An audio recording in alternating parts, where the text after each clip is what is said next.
Je suis assez heureux ce soir, faut quand même le dire, assez satisfait, même si ces deux buts qu'on prend sur la fin me mettent un petit peu les nerfs et la rage, mais ce soir on a vu quand même un très très bon Paris Saint-Germain, efficace devant le but avec un Mbappé XXL, masterclass de Kiki, franchement qui a été partout à gauche, à droite, au milieu, exemplaire ce soir. Je pense que c'est l'un des meilleurs joueurs avec Navas à l'heure actuelle, honnêtement. Je crois que je l'ai jamais vu à un tel niveau au Paris Saint-Germain depuis qu'il est au Paris Saint-Germain. Bon, certes, il a été très bon contre le Barça, mais je parle depuis le dernier mois, quoi. Depuis un mois et demi, il est très bon. Et il y a quelque chose qui a changé. Quelque chose qui a changé dans son comportement, dans sa façon de voir le jeu. Il est vraiment très clair, il est vraiment très collectif, il est vraiment très lucide, très logique. Et c'est ça qu'on attendait de Kylian. Franchement, en début de match, quand il te met sur place Marcelo, il m'a fait de la peine, le pauvre. Je sais pas à combien de kilomètres il a été flashé Kiki, mais vraiment il a été exceptionnel ce soir. Vraiment il a été disponible pour ses partenaires, il a été efficace, il a été altruiste, et vraiment c'est ça qu'on attend de Kylian Mbappé. Voilà, c'est l'homme du match ce soir, il n'y a pas de débat, honnêtement. Et ça fait plaisir, pour une fois, de dire que c'est pas Navas qui est l'homme du match, parce que quand à chaque match tu dis que c'est ton gardien qui est l'homme du match, ça prouve quand même beaucoup de choses dans le jeu, et ça en dit long. Et pour une fois que ce soir c'est un attaquant qui est l'homme du match, on va enfin pouvoir parler de jeu et de ballon et pas de soumission. Parce que depuis quelques temps, franchement, dans le jeu, on est vraiment catastrophique. Et cette équipe prouve encore une fois ce soir qu'elle adore être dos au mur.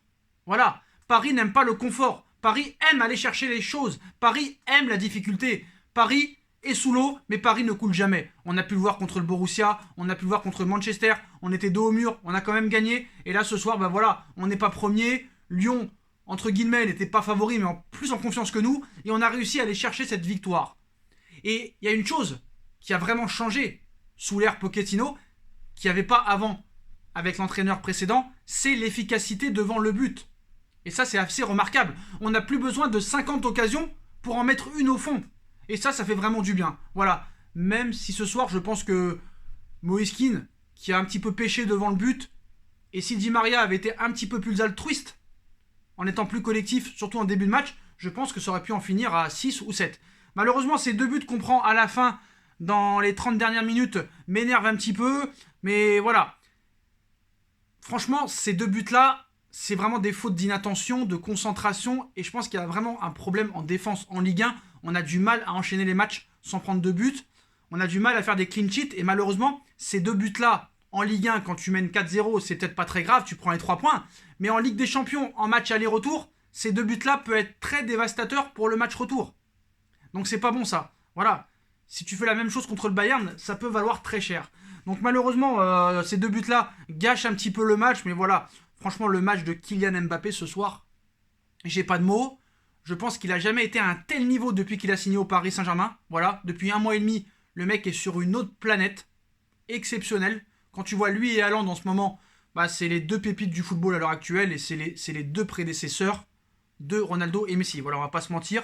Maintenant, sur le reste du match, bah, franchement, Diallo à gauche, c'est très très bon. En ce moment, Diallo fait de très grosses performances. Je pense que Diallo doit rester au poste de latéral gauche, même si Bernat va revenir. Voilà, Bernat ne sera pas à 100%, manquera d'intensité. Kurzawa n'a plus rien à faire dans l'équipe des titulaires. J'espère que Pochettino l'a très bien compris. Diallo doit rester à gauche. Marquinhos, Kipembe, Florenzi ce soir. Bah, Florenzi a du mal à revenir depuis sa blessure. J'espère que ça va revenir. Il y a eu des très grosses fautes d'inattention en fin de match. Voilà, ces deux buts, certes, sont peut-être anecdotiques, mais un match n'est jamais fini. Et quand on a vu 4-2 à 10 minutes de la fin, on avait peur encore une fois d'une remontada. Heureusement, il n'y a pas eu. Danilo Pereira au milieu de terrain m'a vraiment fait très bonne impression ce soir. Est-ce que Danilo peut continuer sur la durée à être aussi performant? Je l'espère. En tout cas, c'est le meilleur match de Danilo ce soir. Non seulement il a été buteur, mais voilà, il a été présent dans la récupération, il a été présent dans l'impact physique, et ça c'est très intéressant. Gay est de mieux en mieux. Verratti, quand à un moment on le met à ce poste de numéro 10, il peut redescendre, il peut remonter, et ça c'est très très bien. Et ça c'est bien aussi au niveau du style de jeu. Paris n'a pas vraiment de style de jeu, même si je pense qu'avec la vitesse que tu as sur les côtés, tu devrais jouer en contre. Mais Paris est un petit peu aléatoire. Voilà, c'est un jeu très aléatoire. Quand tu vois le Bayern, tu sais très bien comment ça joue. C'est des attaques directes, du pressing, on cherche toujours à avoir le ballon, on cherche toujours à marquer. Souvent du jeu très rapide vers l'avant. Et vraiment, si tu étudies bien le jeu du Bayern, bah, la seule solution, c'est d'essayer de trouver la solution de les contrecarrer et de les bloquer. C'est ça qui va être le travail maintenant de Pochettino pendant cette trêve internationale qui va faire beaucoup de bien pour recharger les batteries. Alors, on pensait que Kylian était blessé lors de sa sortie, mais non, il était juste mort parce que vu les courses qu'il a fait tout le match, le mec a été exceptionnel. Voilà, il n'y a rien à dire, franchement. Il a été en plus aligné sur la gauche de l'attaque parisienne au coup d'envoi. Et l'attaquant français, c'est vu vraiment dans le jeu, il a été remarquable. Hein. Tu vois, quand il a déposé Desiglio, frère. Quand il a déposé Desiglio, je crois que c'était Marcelo à un moment donné, mais non, c'était Desiglio, frère.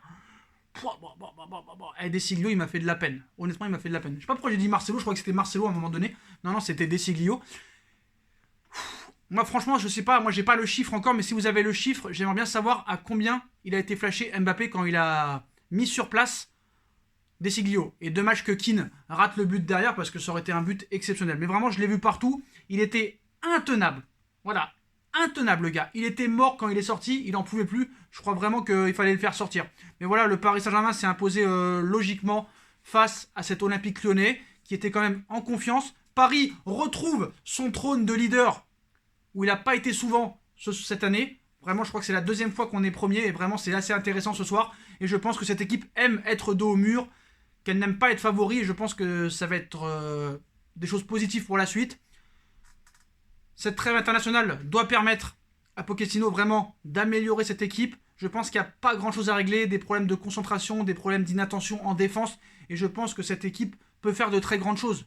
Je suis impatient de voir le retour de la Ligue 1 contre Lille. Et après enchaîner contre le Bayern de Munich. Voilà, ça va être très très bien ce choc de Lille avant le Bayern. Très intéressant, franchement. Au milieu de terrain, vraiment, Gay est de mieux en mieux aussi, il faut le préciser. Alors certes, Keane n'a pas marqué. Keane va sûrement être critiqué parce qu'il n'a pas été efficace. Mais dans le pressing, Keane a été très important. Il a vraiment pesé sur la défense lyonnaise. Il a permis à Di Maria et Mbappé d'avoir de nombreux espaces et c'est très important. Par exemple, le match de Moïse Kean ce soir m'a fait penser au match de Mauro Icardi au match aller contre le FC Barcelone où il n'avait pas marqué mais vraiment il avait vraiment pesé sur les défenses adverses et ça c'est très intéressant parce que voilà, souvent et même moi je l'ai dit au match aller contre le Barça où on a été vraiment exceptionnel, on nous a dit c'est un faible Barça. Non, c'est surtout Paris qui a vraiment était très fort lors de ce match. Quand tu vois le Barça qui est en pleine bourre, 18 matchs en défaite, qu'ils en mettent 6 à la Real Sociedad qui est quand même une très bonne équipe en Liga, ça prouve beaucoup de choses. Et franchement, sur Mbappé, s'il veut être Ballon d'Or, c'est cette saison ou jamais. Parce que vraiment, il est sur un petit nuage. L'équipe de France a une très très grosse équipe. Honnêtement, il faut le préciser. Je vois pas qui peut aller battre l'équipe de France à l'Euro cette année, honnêtement. Même si tout est possible dans le football. Mais voilà, j'ai vu un PSG très intéressant. Depuis qu'à Pochettino, l'efficacité est de retour. Et ça, c'est très intéressant aussi. Surtout en Ligue des Champions. Hein. Il ne faut pas avoir 18 occasions pour en mettre au fond. Voilà, à la première, il faut la mettre. Il faut être très efficace en Ligue des Champions. Demander aux grandes équipes. Hein. C'est pour ça qu'il la gagne souvent. Donc voilà. Alors j'espère que la patte Pochettino va commencer à arriver. La seule chose positive que je vois depuis son arrivée, c'est l'efficacité. Honnêtement. Après, les erreurs de défense, elles sont toujours là. Les fautes d'inattention toujours là, les fautes de concentration toujours là. Il va falloir vraiment travailler sur ça. Mais voilà, l'efficacité, vraiment, c'est la clé dans le football. C'est vraiment la clé. Parce que quelle est la première règle dans le football? C'est de marquer des buts. Et après, c'est de ne pas en prendre. Donc voilà. Donc, certes, le Bayern est favori. Mais je pense que dans cet état d'esprit, dans cette mentalité qu'on montre en ce moment au niveau de l'efficacité et ce soir au niveau du jeu, je pense qu'il y a matière à améliorer cette équipe.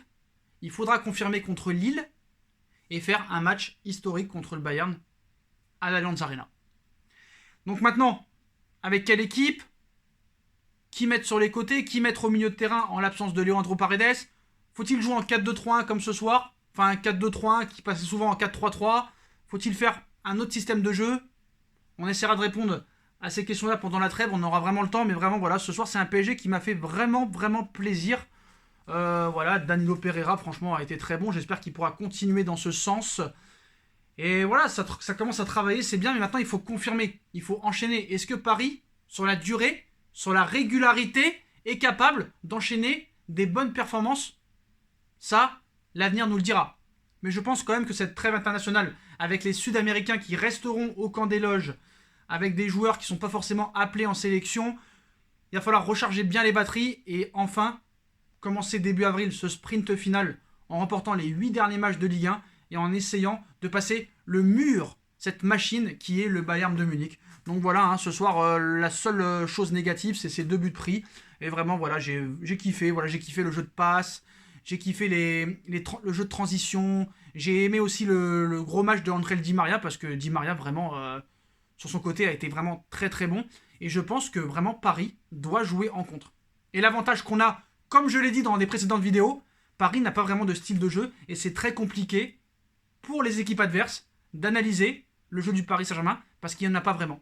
C'est pour ça que je pense que le Real Madrid ou le PSG sont des très gros outsiders en Ligue des Champions et je pense qu'il va falloir continuer dans ce sens. Même si je pense que Paris a un petit peu quand même joué en contre ce soir sur certaines phases de jeu parce que voilà, sur certains schémas, on a pu voir un jeu de contre et vraiment tu as ces joueurs très rapides avec Mbappé qui a été exceptionnel dans la vitesse ce soir. Et quand tu as un joueur aussi rapide que Mbappé et qui sait quoi faire du ballon et qui en plus te marque des buts, bah franchement, il n'y a rien d'autre à dire. Voilà, la prolongation de Mbappé doit être une priorité. Voilà, on juge sur le moment. Il a eu un moment de creux, il fallait le dire. Là, il a un moment exceptionnel, il faut le dire aussi. En aucun cas, c'est un retournement de veste. Donc voilà les postos, très gros match ce soir. Dites-moi en commentaire ce que vous en avez pensé. Et on se retrouve très vite pour une nouvelle vidéo. Tchuss!